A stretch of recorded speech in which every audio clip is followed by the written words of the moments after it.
Hola, que el Señor les bendiga.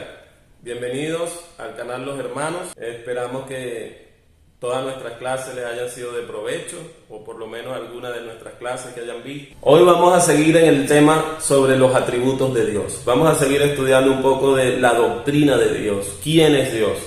En la clase pasada vimos el atributo de la simplicidad. El atributo de la simplicidad también se conoce como el atributo de la unidad de Dios.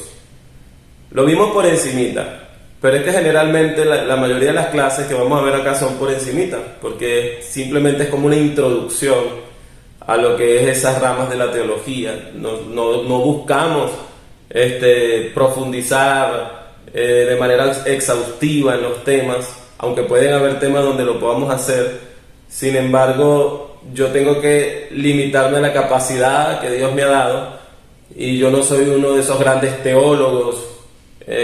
Soy simplemente un hermano que trata de que lo que siento en el corazón, de que lo poco que el Señor me ha podido dar, lo poco que he recibido, o que yo he recibido del Señor, siento una gran necesidad de enseñarlo, de difundirlo de la manera más pura, más noble que se pueda. Yo los invito, si quieren ver teólogos que yo considero importantes, yo los invito a escuchar al Dr. R.C. Sproul. El Dr. R.C. Sproul ya partió con el Señor, pero sus videos están por acá. Lo pueden conseguir en YouTube y yo estoy seguro que se van a gozar.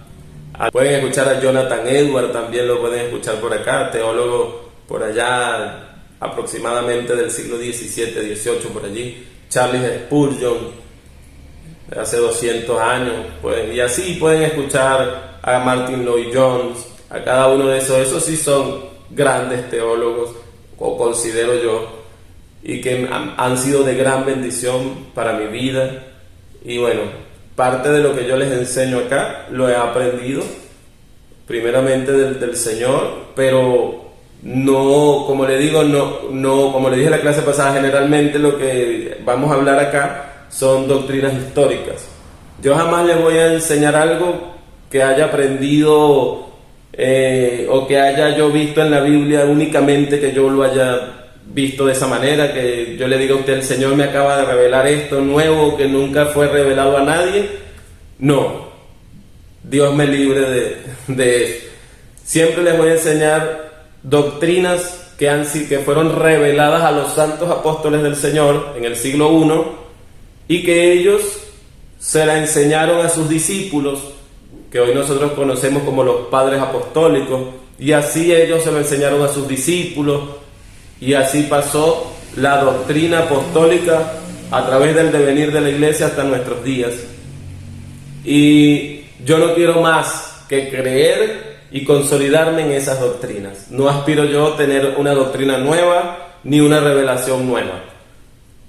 A mi parecer eso sería una herejía, creer que hoy en día puede haber algo nuevo en cuanto a una revelación, porque más adelante, cuando estudiemos un poco sobre lo que es, por ejemplo, la neumatología, o sobre lo que es la bibliología, nos vamos a dar cuenta de que el canon de la Biblia ya cerró y que el Espíritu Santo ya no está inspirando a entes de revelación. Hoy en día ya no puede haber entes de revelación porque ya la revelación cesó. Pero bueno, vamos a entrar en el tema acerca de los atributos de Dios, que es el tema de hoy. Entonces vamos a ver un atributo. Ya vimos el atributo de la simplicidad, ¿verdad? Vimos el atributo de la simplicidad. Ahora vamos a ver el atributo de la aceidad. La aceidad viene siendo el atributo o esa perfección de Dios que tiene que ver con que Él es un ser autoexistente. ¿Qué queremos decir con que Él es un ser autoexistente? Bueno, que Él es un ser que no fue creado por nadie, que no depende de nada para existir. Es un ser que existe por sí mismo. Un ejemplo, a veces pensamos que Dios se creó a sí mismo, ¿verdad? Creemos que Dios es un ser autocreado, que Él llegó un momento que se creó, Él mismo se formó. Pero resulta que hay otro atributo que se llama el atributo de la inmutabilidad.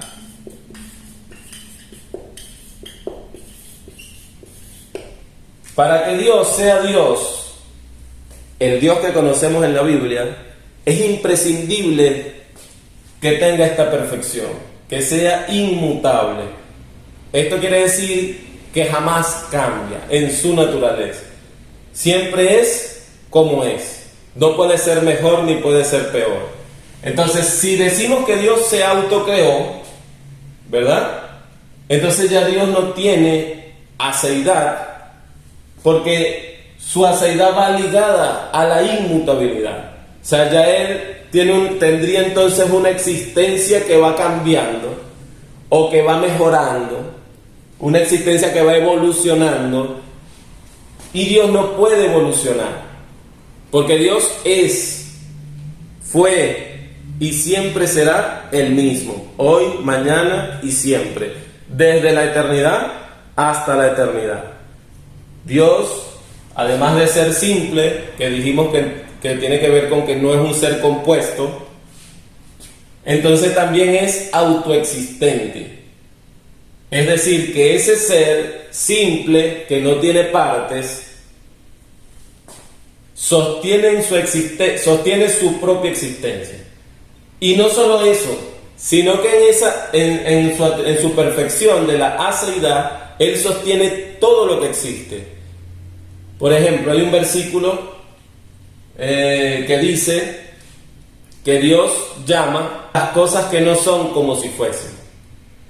A veces nosotros pensamos que o tomamos ese versículo a la ligera y decimos que nosotros podemos llamar las cosas que no son como si fuesen, y le enseñamos a la gente a llamar las cosas que no son como si fuesen. Pero resulta ser que cuando leemos el pasaje dice que es Dios quien llama, y la palabra llamar allí viene de la palabra griega kaleo, que significa nombrar o convocar. O sea, es un llamamiento no de declarar, sino un llamamiento de nombrar o de convocar. Entonces, cuando decimos que es Dios quien convoca o quien nombra lo que no existe para que exista, o sea, Dios convoca lo no existente y lo trae a la existencia. Ese versículo o ese texto que dice que Él llama las cosas que no son como si fuesen, es un texto que está hablando sobre la aceidad de Dios. Es decir, que Él no solamente es autoexistente, que existe por sí mismo, sino que además puede sostener la existencia de cualquier cosa. Y todo lo que existe en el universo es sostenido por la aceidad de Dios. Imagínese usted que Dios desapareciera, pues todo el universo desaparecería, porque todo el universo existe por su aceidad. Todo el universo, lo que sostiene la existencia del universo es la autoexistencia de Dios, esta perfección. Entonces, cuando nosotros leemos que Dios llama, nombra o convoca las cosas que no son como si fuesen, no está enseñando que nosotros tenemos ese superpoder. Interpretar ese texto y quitar la palabra teos del pasaje, que sería Dios, ¿verdad? La palabra teos, ¿verdad? Si yo quito esta palabra del pasaje y coloco el hombre, ¿verdad?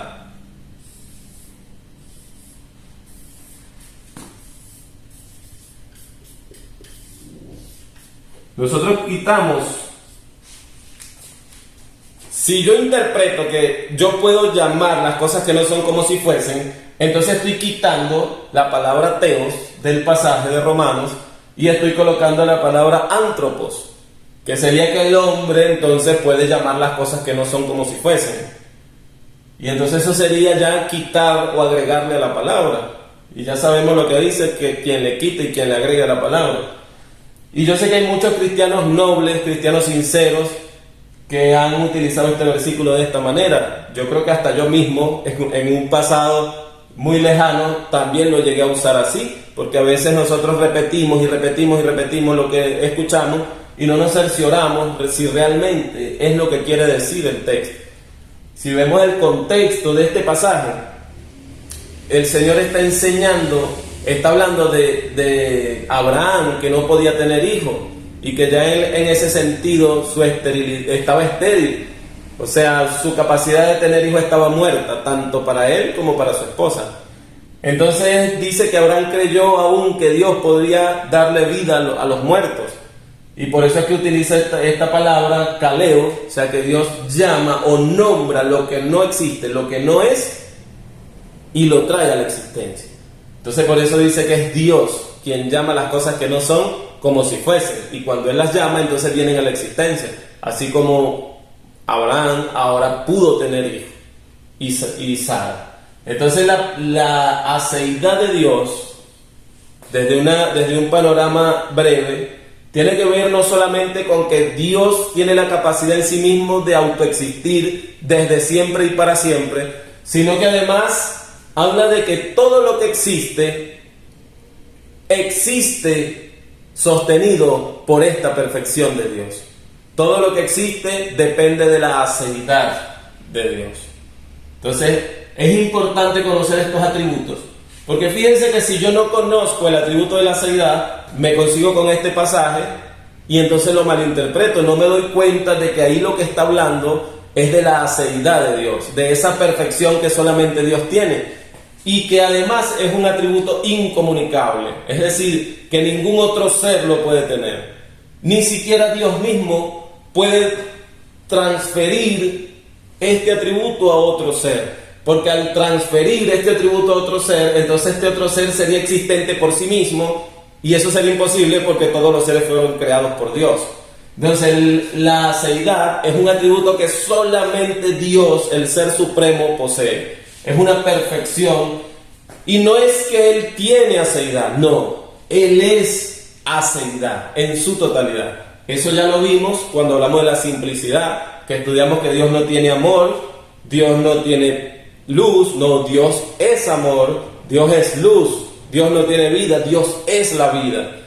Cuando decimos que Dios tiene amor, tiene luz, hablamos como que si una parte de Él es amor, una parte de Él es luz, otra parte es vida, otra parte es justicia, y ya vimos que en la simplicidad no, eso no es así, sino que todo Dios es luz, todo Dios es amor, todo Dios es vida y todo Dios es justicia. O sea que Dios no se compone de varias partes. Entonces, de igual manera su aceidad.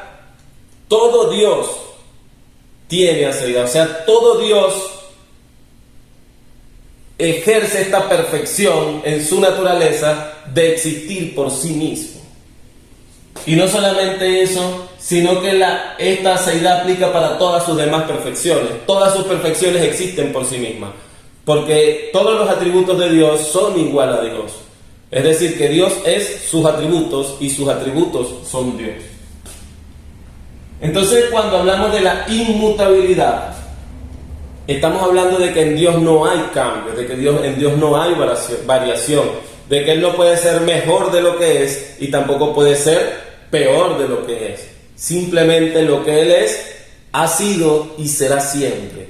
Entonces, cuando yo entiendo el atributo de la inmutabilidad, entiendo por qué entonces tiene que ser un ser autoexistente y por qué tiene que ser un ser simple.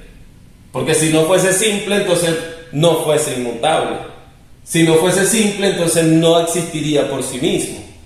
Entonces ya vemos cómo los atributos de Dios se fortalecen entre sí. Sus perfecciones son como una sustancia que es indivisible, que no puede separarse.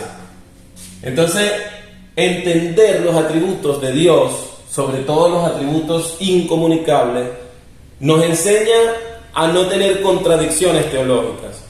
Por ejemplo, el pasaje que estábamos leyendo ahorita nos genera una contradicción teológica, porque si Dios es el único que existe por sí mismo y que en Él existen todas las cosas, entonces ¿cómo yo voy a creer que yo también puedo hacerlo? Que yo soy capaz de convocar algo que no existe y traerlo a la existencia.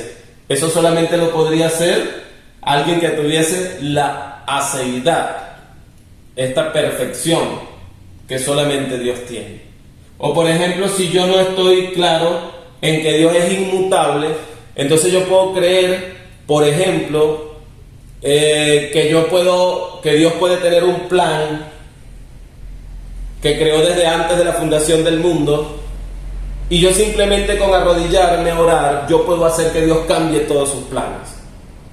Entonces, en ese sentido, imagínese usted, yo estaría creyendo que yo puedo hacer que Dios cambie su pensamiento, que yo puedo hacer que Dios cambie su naturaleza. Es decir, que si Él decidió estar airado, pues ya no va a estar airado.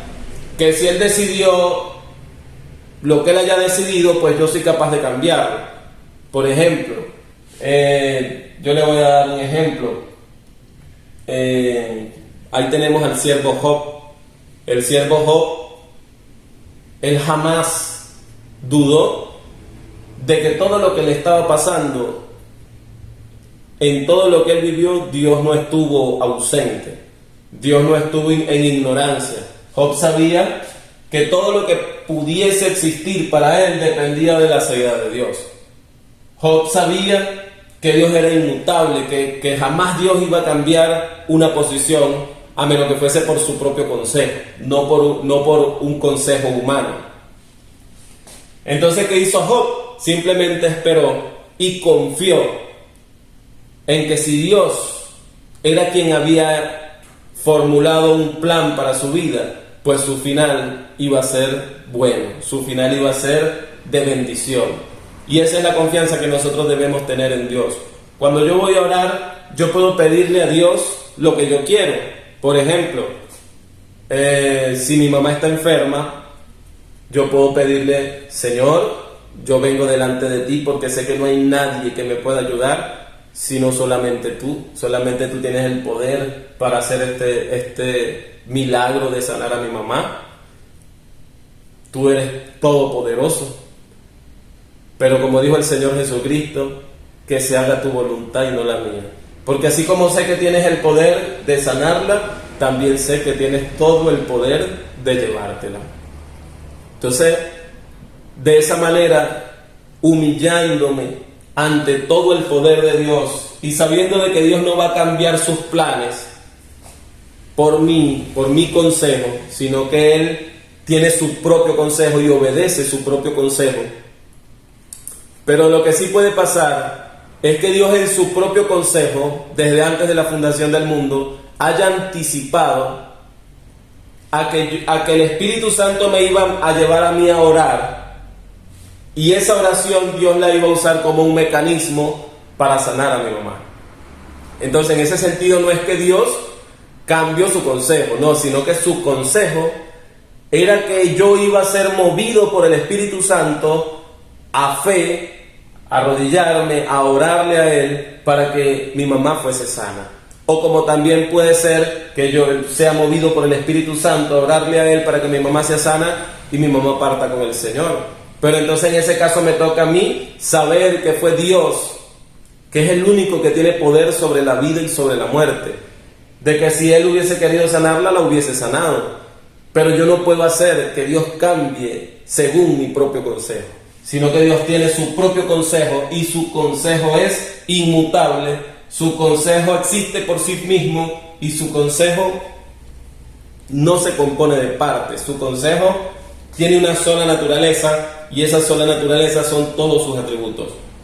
Su consejo es santo, su consejo es justo, su consejo es todopoderoso, eterno, su consejo no tiene sombra de variación, es inmutable. Entonces, cuando yo oro a Dios, conociendo al Dios ante el cual me estoy presentando, pues mi oración va a ser totalmente de humildad, va a ser totalmente de fe, porque sé que Él tiene todo lo que se necesita y hasta más para cumplir mi petición. Pero también sé que tiene todo lo que se necesita y hasta más para no cumplirla. Dios no está obligado a cumplir nuestras peticiones. Por eso es que dice que si nosotros cualquier cosa que pidamos pero solamente si es conforme a su voluntad, Él lo hará. También dice, si ustedes permanecen en mí y mis palabras permanecen en ustedes, pidan todo lo que quieran y yo lo haré. Pero fíjense que hay una condición, si ustedes permanecen en mí. ¿Y qué es permanecer en Dios? Pues permanecer humillado y confiando en todas sus perfecciones. No creyendo de que yo puedo manipular esas perfecciones o que yo puedo cambiar su consejo. Entonces no es así. Es como una paradoja, pero Dios se utiliza nuestras oraciones para impactar en el mundo. Y no porque nosotros cambiemos su consejo o que Dios cambie, sino que Él ya había predestinado en su plan impactar al mundo, pero también predestinó el mecanismo por el cual Él iba a impactar al mundo. Es como por ejemplo en la predicación, Dios predestinó a sus elegidos para salvación, como dice el libro de Romanos, pero también predestinó el mecanismo por el cual los iba a salvar, que es por la locura de la predicación. Entonces de la misma manera sucede con la oración. Pero yo jamás debo olvidar que Dios es inmutable, que es autoexistente y que además no se compone de partes. También hay un atributo que se llama la inmensidad. La inmensidad de Dios. La inmensidad es una parte de su infinitud. La inmensidad no es, a veces vemos que la inmensidad de Dios es el universo entero. Y creemos, a veces una idea que viene del panteísmo, creemos que Dios es la suma de todo lo que existe en el universo. Y resulta ser que eso no es ni siquiera una molécula de lo que es Dios. Dios es totalmente otro, totalmente diferente a su creación. Y eso lo vemos acá en la simplicidad. Nos enseña que Dios no es como nosotros, el universo es compuesto, el universo es algo creado por Dios.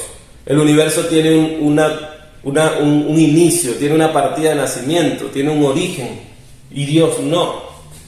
La inmensidad de Dios trasciende el universo de infinitas maneras. El universo no puede contener a Dios, no puede contener su gloria. El universo simplemente es una creación de Dios. Entonces, cuando aprendemos que Dios tiene una perfección llamada la inmensidad, entonces yo me doy cuenta que Él está mucho más allá de lo que aún mi mente se puede imaginar. Él está más allá del sol, Él está más allá de las galaxias. Si hay algún límite del universo, pues Dios está mucho más allá. O sea, el atributo de la inmensidad tiene que ver con trascendencia. Y aquí en el atributo de la inmensidad está también el atributo de la omnipresencia, porque ya que Él trasciende y lo llena todo, entonces Él está presente en todos lados. Y nosotros debemos saber que no es que Él, una parte de Dios está presente aquí y otra parte está presente en Canadá y otra parte está presente en Francia. No, el mismo Dios que está presente aquí es el mismo Dios que está presente en Canadá y es el mismo Dios en toda su plenitud que está presente en Francia. Ahí nosotros llamamos a eso el misterio de la omnipresencia, porque Dios en toda su plenitud no es contenido en el universo. O sea, este es el universo no encierra a Dios, no, Dios trasciende el universo en todas las dimensiones, en infinitas dimensiones. El universo no puede contenerlo. Sin embargo, hay un misterio de que aunque Dios no está encerrado en el universo, de que su plenitud trasciende el universo, pero además Él está presente en cada partícula del universo en toda su plenitud. Es decir, cuando decimos que el Señor está en nosotros, podemos decir que Él está en nosotros en toda su plenitud. Cuando decimos que el Señor está acá presente, está presente acá en toda su plenitud. No es que hay una parte de Él aquí en la silla y hay otra parte de Él aquí en mi corazón. No, Dios está presente en cada partícula del universo a plenitud. Y por eso es que Él todo lo sabe y por eso es que Él todo lo ve, porque todo Él está presente en todas partes. Entonces, de eso se trata el atributo de la inmensidad.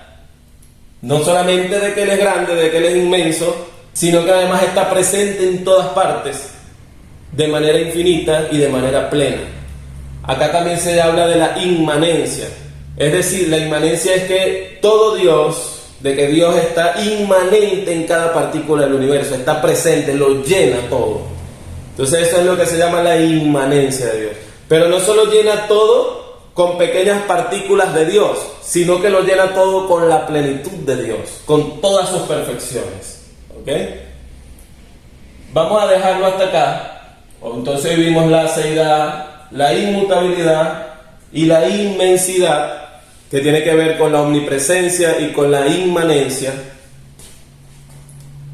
Y bueno, espero que les sea de provecho, espero que les haya ayudado algo y que busquemos cada vez más a Dios con un corazón humilde, porque por lo que ya estamos viendo, de repente ya usted se dio cuenta que Dios es mucho más de lo que creía. Y a veces nos acercamos a Dios de una manera tan ligera y que nos olvidamos de quién es ese Dios al que me estoy acercando.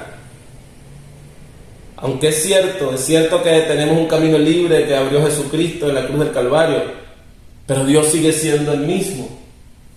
Y Él amerita que quien se le acerque no solamente crea que Él es todo esto y más, sino que además, por cuanto ha creído que Él es inmutable, que es inmenso, que existe por sí mismo y que no es compuesto no tiene partes, al haber creído eso, yo tengo que acercarme a Él necesariamente con una actitud reverente, con una actitud humilde. Yo no puedo acercarme a Dios cuando acabo de discutir con mi esposa, yo no puedo acercarme a Dios cuando acabo de pelear con mi hermano, no, la palabra dice que si traes tu ofrenda al altar y te acuerdas de que tu hermano tiene algo contra ti, no ofrendes todavía, ve primero y resuélvelo, y luego que hayas resuelto el asunto, ven y ofrenda, porque Dios, este Dios, no puede tolerar el pecado, no tolera la inmundicia, no tolera